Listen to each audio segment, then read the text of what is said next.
11월 15일 금요일 기도를 돕는 그 사랑 매일 묵상. 오늘은 시편 79편 1절에서 8절입니다. 79편에 보면 지금 5절에 보면 여호와여 어느 때까지니까 영원히 노하시리이까 주의 질투가 불붙는 듯 하시리이까 이렇게 이제 고백하는 기도하는 장면이 있습니다. 아삽의 시인데 그러니까 이방 민족에 의해서 이렇게 멸망당하는 이스라엘을 보면서 주님의 질투가 불붙는 듯 하시리까 하는 그런 고백이죠. 그러니까 주님의 질투라고 표현을 했는데 이 내용을 제목으로 해서 같이 말씀을 좀 나누려고 합니다. 지금 우리가 이 5절에서 아까도 봤듯이 여호와여 어느 때까지니까 하나님이 참지 않고 있는 거죠. 왜 그렇게 하나님 내버려 두십니까? 영원히 노하시리까 하나님이 지금 진노하시는데 그것이 하나님의 질투 때문이다 이렇게 얘기합니다. 그러니까 1절에 보면 하나님이여 이방 나라들이 주의 기업의 땅에 들어와서 주의 성전을 더럽히고 예루살렘이 돌무더기가 되게 하였나이다. 그러니까 이스라엘이 범죄했기 때문에 그 하나님의 기업, 하나님이 기업으로 주신 그 유산으로 주신 약속의 땅에 들어오고 하나님의 성전을 지금 더럽히고 예루살렘 성이 무너져 버린 그런 상황이죠. 하나님의 성전 또 하나님의 땅이 이렇게 무너졌다는 것은 하나님의 입장에서도 굉장히 자존심이 상하는 일이죠. 여호와가 이렇게 힘이 없다. 여호와를 믿는 민족이 이렇게 힘이 없구나 해서 하나님이 스스로 자신의 능력을 제한하는 그런 일들이 있었습니다. 그러니까 이 당시의 전쟁은 이방신들과 여호와의 전쟁이죠. 근데 이방신이 이스라엘을 포로로 잡아갔다는 것은 이스라엘 신이 힘이 없다라는 것을 증명하는 그런 식의 비난과 부끄러움을 하나님이 받으시는 거죠. 왜냐하면 이스라엘을 정화시키고 싶었습니다. 이스라엘을 깨끗하게 하고 싶으셨어요. 그래서 하나님이 그 비난을, 그 실패를, 그 무너짐을 지금 참고 견디고 계시는 거죠. 그들이 주의 종들의 시체를 공중의 새에게 밥으로 주의 성도들의 육체를 땅의 짐승에게 주며 그들의 피를 예루살렘 사방에 물같이 흘렸으며 그들을 매장하는 자가 없었나이다. 우리는 우리 이웃에게 비방거리가 되며 우리를 애워싼 자에게 조소와 조롱거리가 되었나이다. 하나님의 교회가 거룩과 순결을 잃어버리면 세상 사람들에게 조롱거리가 되는 거죠. 지금 하나님의 백성이 그렇게 세상에 조롱거리가 되었고 하나님 믿어도 소용없네. 하나님 힘이 없네.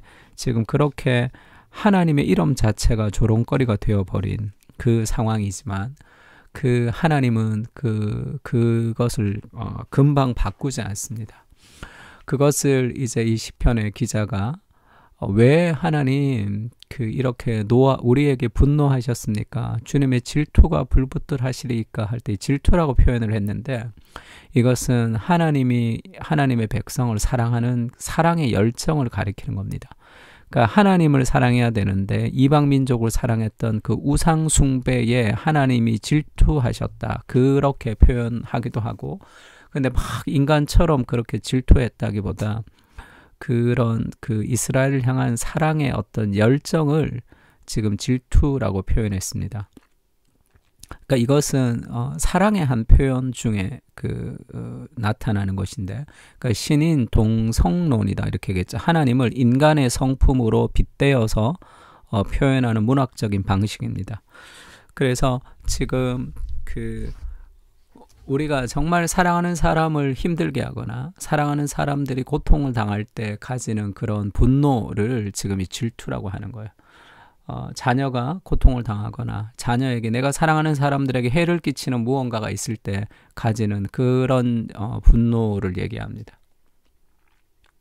근데 하나님이 이스라엘이 그렇게 실패하고 넘어지고 있는 그 상황을 견디시는 거죠. 왜? 이스라엘을 회복시키고 싶기 때문입니다.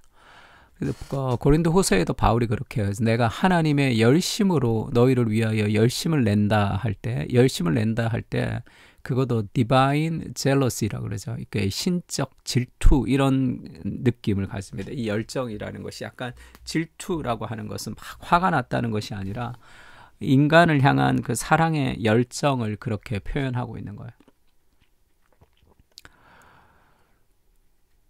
근데 하나님이 왜 인간의 그 고통을, 왜 그런 이스라엘의 타락을 그냥 두시느냐 하면, 로마서에 보면 우리도 지금도 마찬가지죠. 지금도 그럼 하나님이 우리를 버려두시느냐? 그렇지는 않습니다. 그리스도 예수 안에 있는 자에게는 결코 정죄함이 없기 때문에 우리는 더 이상 죄의 정죄를 받지 않아요. 죄가 우리를 망하게 할 수 없습니다. 어떤 죄도. 근데 하나님의 징계는 있는 거죠. 그래서 내 아들아, 주의 징계하심을 경히 여기지 말고 그에게 꾸지람을 받을 때 낙심하지 말라. 그래서 이 땅에 있는 수많은 삶의 고난은 우리를 무너뜨릴 수 없어요. 우리를 망하게 하실 수 없어요. 그것은 우리를 성장시키는 과정입니다. 하나님이 우리를 징계하시는 거죠. 우리를 심판하시는 것이 아닙니다. 그러니까 징계를 받아야 아들이죠. 징계가 없으면 사생아 아닙니까? 그래서 9절, 10절에도 왜 하나님이 우리를 징계하시느냐 하면 10절에 그들은 잠시 자기의 뜻대로 우리를 징계하였거니와, 이제 아빠, 엄마, 인간 엄마, 아빠도 자기의 뜻대로 징계했지만 오직 하나님은 우리의 유익을 위하여 그의 거룩하심에 참여하게 하시느니라. 하나님이 그렇게 행하시는 이유, 우리를 징계하시는 이유는 결국 우리의 유익을 위해서죠. 이 세상에 여러 가지 삶의 고난도 있고 어려움도 있을 수 있습니다. 그러나 그 모든 것은 하나님이 우리 유익을 위해서 이루시는 하나님의 과정이라는 더 큰 세계를 향한 그런 눈이 있어야지 오늘의 고난을 해석할 수 있는 힘이 생기는 거예요. 인생은 사건이 아니에요. 어떤 사건을 만났느냐보다 더 중요한 것은 해석입니다. 이것을 통해서 하나님이 내게 원하시는 것이 무엇인가에 대한 그 해석을 통해서 저주가 축복으로 바뀌는 거예요. 그리고 우리가 해야 될 또 한 가지 일이 있다면 하나님의 긍휼을 의지하는 거죠. 내가 이런 일을 했다, 내가 이런 일을 하지 않았다보다 더 중요한 것은 하나님의 긍휼입니다. 내가 잘못했지만 하나님이 나를 불쌍히 여기시는 거죠. 내가 연약하지만 하나님이 나를 긍휼히 여기십니다. 그 하나님의 긍휼에 의지하여 나가야 되는 거죠. 주를 알지 아니하는 민족들과 주의 이름을 부르지 아니하는 나라들에게 주의 노를 쏟으소서. 그들이 야곱을 삼키고 그의 거처를 황폐하게 함이니이다. 우리 조상들의 죄악을 기억하지 마시고, 지금 이렇게 된 것이 오래 쌓여있던 이스라엘의 죄악 때문이라는 것을 아는 거죠. 우리의 죄악을 기억하지 마시고 주의 긍휼로 우리를 속히 영접하소서. 우리가 매우 가련하게 되었나이다. 우리의 행한 것으로 합리적으로 보면 마땅히 맞아도 된 매를 맞는 거죠. 왜냐하면 우리가 잘못했기 때문에 우리가 당하는 거잖아요.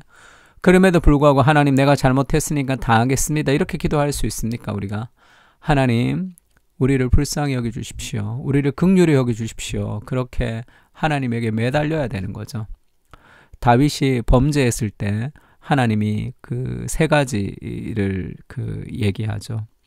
그 3년 동안의 기근이 있는 거, 그 다음에 이제 그 이방 나라가 쳐들어오는 거, 그리고 전염병이 있는 것, 이 세 가지 중에 하나를 선택하라 할 때 다윗이 전염병을 선택하죠.